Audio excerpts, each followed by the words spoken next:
Hey guys, welcome back to my channel. This is my first video of 2022 and I must say that I am so excited to be getting started. So of course it was so many things that I could start with doing this video. It's been probably a few years since I've actually had a video that has been posted or put up. Of course I went with what is always on my heart, my passion, and I thought that I would talk about how to handle or how to deal with stress from, I want to say a job, but it could be just how to handle stress in any circumstance while living with a chronic life-threatening condition, in my case, lupus. If you're new to my channel, I do have some older videos that talk about some of the illnesses that I've dealt with in my life. Have had lupus since I was 12 years old. I've lived with it. I've had highs and lows. And it's there. A lot of times lupus will lay dormant in your body. It'll be there since birth, and until something happens to trigger it, you'll never know, or you won't have the need to test for it because you won't have any of those signs. So at 12 years old, 11, 12 years old, I got really sick. Nobody had the answer. Nobody knew what it was. And lo and behold, it was lupus. So besides that, I've also beaten cervical cancer, and I've also beaten stroke. I'm a stroke survivor. So those are other things that I'll talk about throughout my channel, as well as just, things that I love, like planning, being with my family. My daughter is now 3 years old. Cannot believe it. She's growing so crazy fast. But yeah, and just rocking out with my husband sometimes, doing whatever, The blog thing has never really been like, for me, it is what it isn't. I'm trying. So please bear with me on that. But without further ado, let's get into these tips for dealing with a chronic illness under pressure while in the workplace. Okay, so my job, I am a teacher, and more specifically, I'm a special education teacher. And a lot of times teachers will tell you the main thing that we deal with is other adults. The people that you work with, your co-workers, whether it be your co-workers, your supervisors, whoever it might be, those are the people that you usually have the most tension or issues that may come arise with. It's really never the kids, right?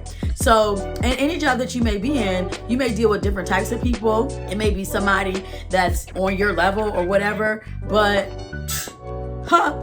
they can get on your nerves the same exact way. And when you have a chronic condition like lupus, you do not need any stress whatsoever. You don't want anything that's going to make you feel a certain type of way, or that's going to make your energy shift, or that's going to make your mood feel down, depressed, saddened. All those things affect us. A lot of times people don't understand how something that somebody may do might make us really sad. And although you're like, oh, grow up, have tough skin, sometimes it doesn't work like that, especially with a chronic illness. So like, it's not always that easy. So for me, when I am sad, or if I get sad about something, which does not happen often, but when it happens, it takes a lot for me. It takes a lot of my energy. It takes a lot for me to not be upset. And then when I get upset, that's what triggers the downfall of other things that send me into a lupus flare, right? So my first tip would definitely be, try not to let things get to you, because it's going to happen, right? People are going to get on your nerves. People are going to make decisions that have nothing to do with you, that affect you.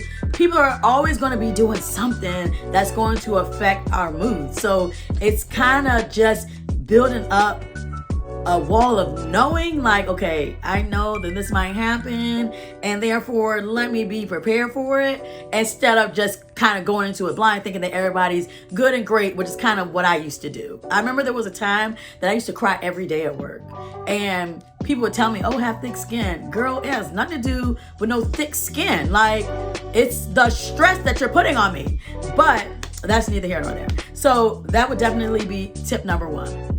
the second thing that I will say that I think is good to know to handle and cope with the workplace would definitely be making sure that we're eating. Like, I know a lot of times with my job, we have to get up really, really early, and sometimes it's hard to make sure that we're eating or eating throughout the day because, as you know, there are some teacher shortages, and at your jobs, I know that there's also shortages as well due to what's going on in our world. So it's like, okay, well, make sure you're eating, because if you're not eating, your body's not going to really be able to process or really be strong enough to even get through the day.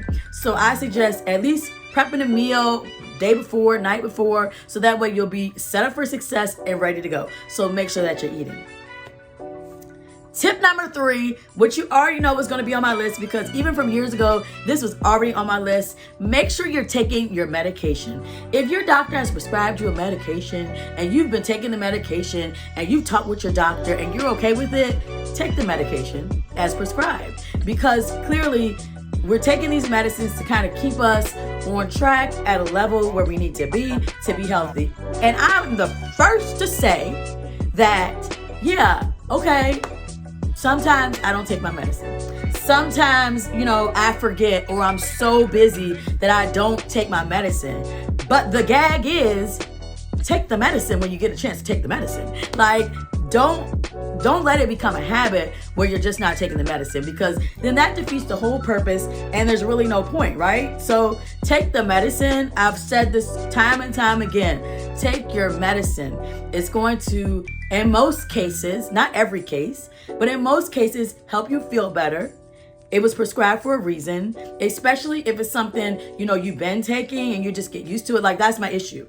Your girl's been on steroids and prednisone since 12. Like, I'm tired of taking prednisone and steroids. But I know and I can see and notice the effects when I don't take the steroids. So take the medicine and it will help you. Like, point blank, period. Okay? Again, I'm not against anybody's beliefs that do holistic medicine or whatever you may want to do. This is my personal experience and what has worked for me, okay? My next tip has definitely been on my list as well, which is make sure that you're getting your rest.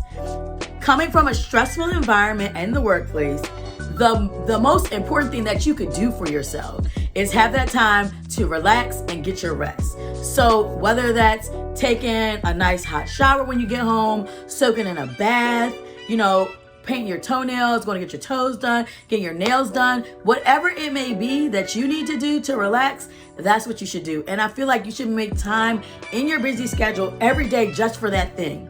Again, I know I'm not the best at keeping it up, like how I want to, but for me, it's just trying. If you can just try every day, I'm going to give myself 15 minutes of grace for myself. Every day, I'm going to take some time out and I'm going to write in my planner. Every day, I'm going to sit down, sip a cup of tea, and just chill. Like, anything that you could do to just take a break at the end of your day and at the beginning of your day before you even start, I think is a good way to kind of help deal with the stress and cope with what happens in the workplace. Okay, so my next tip would be to bring something with you to work, right? So we know how like the kids have the poppers and all those different things. Well, those are stress relievers. So sometimes you might need to bring a stress reliever with you to work if you're in that type of environment that requires it. Sometimes something squishy, something that might be prickly, whatever that you need to kind of help you manage your stress or get through the day. Sometimes it might be a snack. We all love to eat, right? So sometimes it might be a snack that might be a comfort for you. So something that if you're not having such a good day, you can use it to help you get through the rest of the day at least. Now, my last and final tip for someone with a disability who's having a rough time at work that might be stressed is just go home. It is so important for us to remember that we are important, right? And living with a disability is not easy at all. Like, it's not easy at all. And someone who may not have a disability may not understand those things. And that's okay. If they don't understand them, just continue to be yourself and who you are. do your job the way that you know you're supposed to, and you'll be just fine. I want to thank you guys for watching and tuning in. I hope to see you guys soon. Make sure that you like, comment, and subscribe. Let me know what you want to see, guys. I look forward to chatting with you in the comments. Have a great, productive week. Talk to you soon.